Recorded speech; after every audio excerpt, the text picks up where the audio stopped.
A ver, pensemos en el mundo antiguo. La enfermedad era, bueno, un misterio total, un campo de batalla entre lo que creían que eran los dioses y la pura desesperación humana. Pero ¿saben qué? Mientras algunos miraban al cielo pidiendo respuestas, otros empezaron a mirar hacia otro lado, más de cerca, al cuerpo, a las heridas, a las plantas.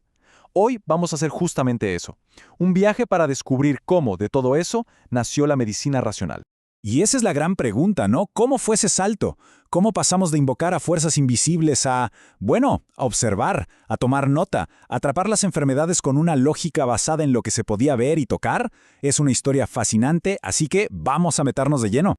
Ok, primera parada, el antiguo Egipto. Tenemos que ir a las orillas del Nilo, porque es ahí donde la medicina deja de ser solo un ritual y se convierte en algo más. Se convierte en una práctica documentada y, como vamos a ver, una práctica sorprendentemente racional.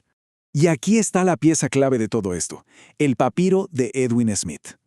Miren, lo que es increíble de este documento es que es, básicamente, un manual de ciencia. Pensemos en el contexto, un mundo donde todo, absolutamente todo, era cosa de los dioses. Y de repente aparece este papiro que se atreve a ser diferente. Aquí no van a encontrar ni un hechizo, ni una sola invocación, nada. Solo un análisis frío, metódico, de lesiones físicas. Y ojo, no estamos hablando de un par de notas sueltas, ¿eh? Este papiro detalla 48 casos específicos de trauma. 48, desde fracturas de cráneo hasta lesiones en la columna vertebral. Y cada uno viene con su diagnóstico, su tratamiento y, escuchen esto, su pronóstico, o sea, la predicción de cómo iba a evolucionar la lesión. Es básicamente el primer chispazo del método clínico que tenemos registrado. Además, sus métodos eran súper prácticos. Por ejemplo, si había una herida abierta, el procedimiento era clarísimo: limpiar, aplicar miel y vendar. Hoy, claro, sabemos que la miel tiene propiedades antibacterianas muy potentes, pero imagínense, ellos lo descubrieron hace casi 5000 años. ¿Cómo? Simplemente observando, nada más.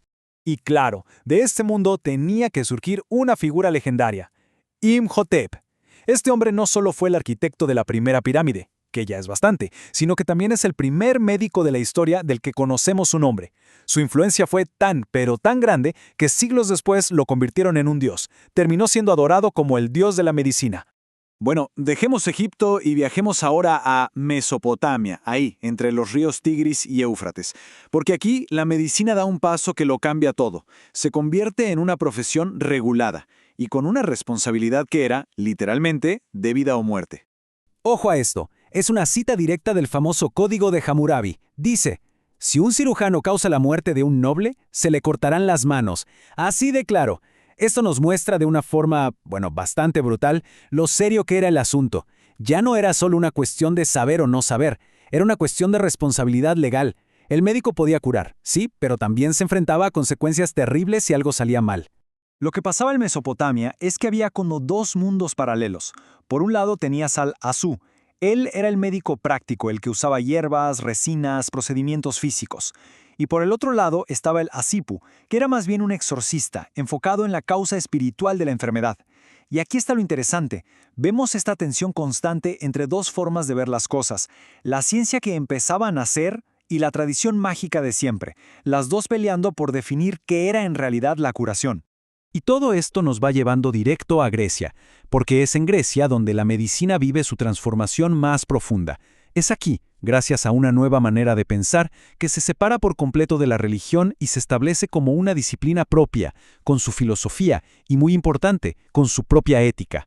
En el corazón de esta revolución griega está, por supuesto, Hipócrates y su famosa teoría de los 4 humores. La idea era relativamente simple. La salud dependía del equilibrio perfecto de 4 fluidos en el cuerpo: la sangre, la flema, la bilis amarilla y la bilis negra. A ver, esto suena raro hoy, pero para la época era algo radical. ¿Por qué? Porque de repente la enfermedad ya no era un castigo divino. No, era un desequilibrio interno, algo que pasaba dentro del propio cuerpo. La causa de la enfermedad bajó del cielo y aterrizó en la biología humana. Pero, si lo pensamos bien, quizás el legado más importante de Hipócrates no es tanto teórico, sino ético. El famoso juramento, con esa frase que todos conocemos, primero, no hacer daño, básicamente estableció un código moral para los médicos. Un código que, increíblemente, resuena hasta el día de hoy en todas las facultades de medicina del planeta. Bien, dejamos la filosofía griega para meternos de lleno en la ingeniería romana. Porque si los romanos eran maestros en algo, era en la escala y la organización. Y aplicaron ese genio a la medicina, pero no solo pensando en una persona, sino en la salud de toda la población. Pensaron en grande. Y aquí nos topamos con una figura monumental, Galeno de Pérgamo. Sus textos sobre anatomía fueron la base de la medicina en Occidente por más de 1500 años. ¡1500 años! Pero tuvo un error, un gran error. Basó casi todo su conocimiento en la disección de animales y asumió que la anatomía de ellos era igualita a la humana. Y a pesar de ese fallo fundamental, su trabajo se mantuvo como la autoridad máxima por siglos y siglos. Pero, siendo honestos, la mayor contribución de Roma a la medicina no fue tanto en la clínica, sino en la salud pública. Construyeron acueductos para tener agua limpia, sistemas de alcantarillado gigantes como la cloaca máxima para deshacerse de los desechos, y promovieron la higiene con sus baños públicos. ¿Qué significa esto? Que entendieron algo clave: es mucho más efectivo prevenir las enfermedades a gran escala que andar curando a la gente uno por uno. Una idea, la verdad, monumental.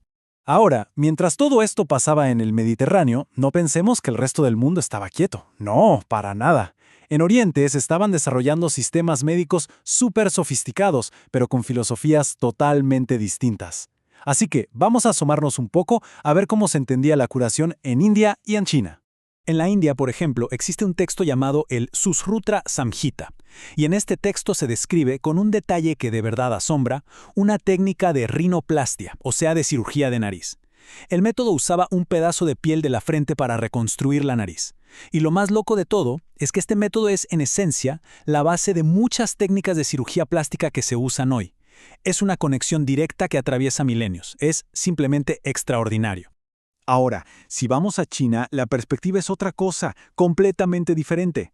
Allá la salud no era un tema de fluidos o de anatomía, sino de equilibrio energético. Todo se basaba en el flujo armonioso del Qi, que es la energía vital. La idea era mantener en equilibrio las fuerzas opuestas del Yin y el Yang, y para eso usaban prácticas como la acupuntura o la medicina herbal. Y bueno, al final de todo este recorrido, es casi inevitable hacerse una pregunta.